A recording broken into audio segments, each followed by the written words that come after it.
So, back on January 9th, 2023, a man named Narciso Olalo posted something online that caught a lot of attention.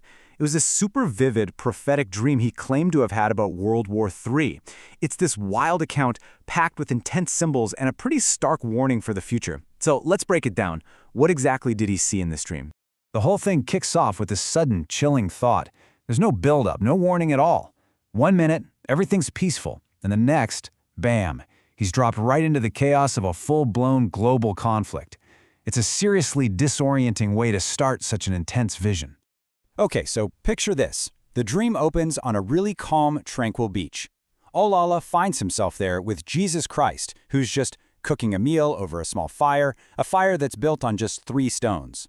The whole image is incredibly serene. But, you guessed it, that piece is about to be shattered.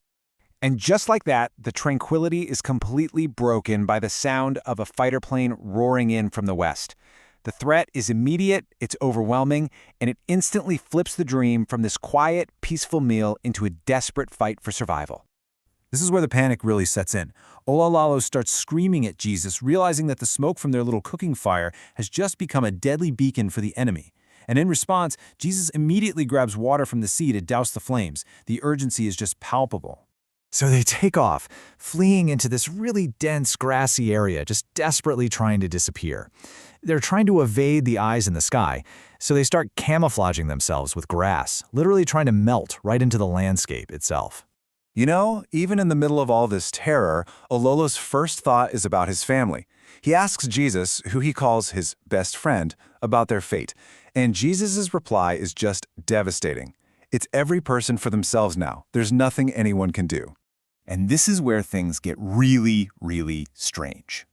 From his hiding spot, Olalo sees this bizarre scene play out.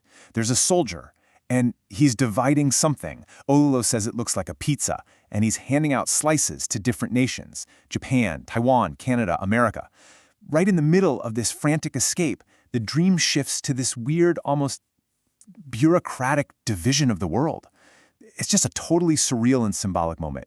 So, you've got a cooking fire, a fighter jet, and a pizza being carved up between nations. I mean, these are some powerful symbols, right? But what do they actually mean? Well, lucky for us, Olalo gives his own detailed interpretation, basically decoding the true meaning he sees behind his vision. According to Olalo's take, each element here is a step towards a total catastrophe. That cooking fire, it's not just a fire, it's the initial spark that's going to ignite the whole war. The fighter plane, that represents the first phase, probably missile strikes. And that weird pizza, that symbolizes all the global powers making treaties and agreements, carving up the world. And it all points to a final, terrifying ground assault, a phase of the war where there is absolutely nowhere left to hide.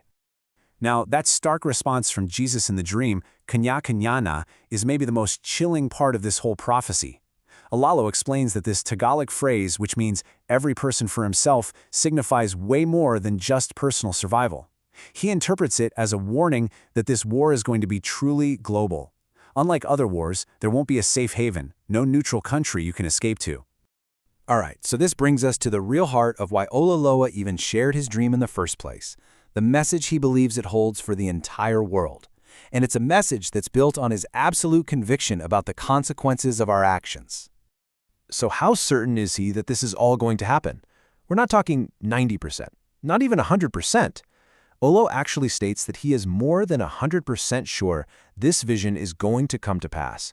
He admits he really hopes he's wrong, but he is completely convinced that the message is a divine certainty. And this all builds up to Olalo's ultimate warning for humanity. He believes the prophecy has to happen to prove it's a true message from God, and that this world will be unlike any other, with no place to run or hide. He frames it as a direct consequence of human sin and greed for power. And ultimately, he says the choice to believe him or just ignore the warning, well, that lies with each and every one of us. And that really gets to the central tension of prophecies like this, doesn't it? Olalo's account is this powerful mix of faith and fear and forewarning. And it really leaves us with a critical question to think about. When a message like this is delivered, where does the real power lie? Is it in the prophecy itself, or is it in the conviction of the people who choose to believe it?